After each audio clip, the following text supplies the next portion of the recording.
جہاں تک فلسطین کا تعلق ہے، فلسطین کے متعلق سب سے پہلا تنبیہی مضمون جو شائع کیا ہے وہ حضرت خلیفۃ المسیح ثانی نے فرمایا.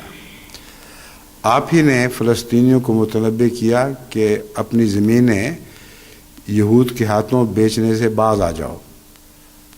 اگر تم نے یہ زمینیں بیچی تو اب تو ان کو کھڑے ہونے کی جگہ نہیں ہے، وہاں ان کے پاس کچھ بھی نہیں ہے.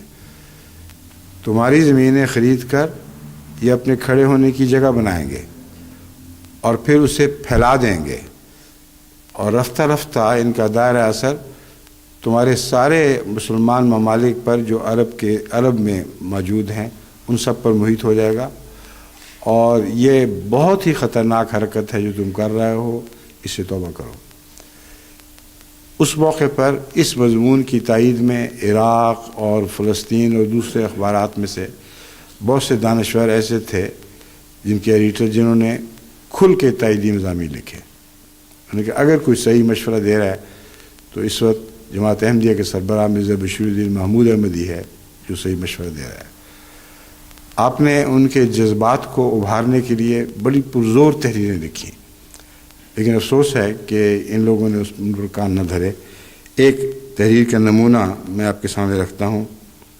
آپ نے لکھا سوال فلسطین کا نہیں، سوال مدینہ کا نہیں، سوال یروشلم کا نہیں، سوال خود مکہ اور مکہ مکرمہ کا ہے، سوال زید اور بکر کا نہیں، سوال محمد رسول اللہ صلی اللہ علیہ وسلم کی عزت کا ہے. دشمن باوجود اپنی مخالفتوں کے اسلام کے مقابلے پر اکٹھا ہو گیا ہے. کیا مسلمان باوجود ہزاروں اتحاد کی وجوہات کے اس موقع پر اکٹھا نہیں ہو سکتا؟ الکفر و ملت واحدہ کا رسالہ جو شائع ہوا ہے، اس کا حوالہ الفضل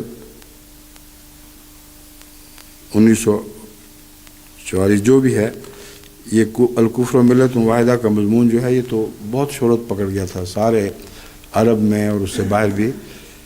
تو یہ الفاظ تھے جن سے آپ نے مسلمانوں کی غیرت اور عزت اور رسول صلی اللہ علیہ وسلم کی محبت کو انگیخت کیا.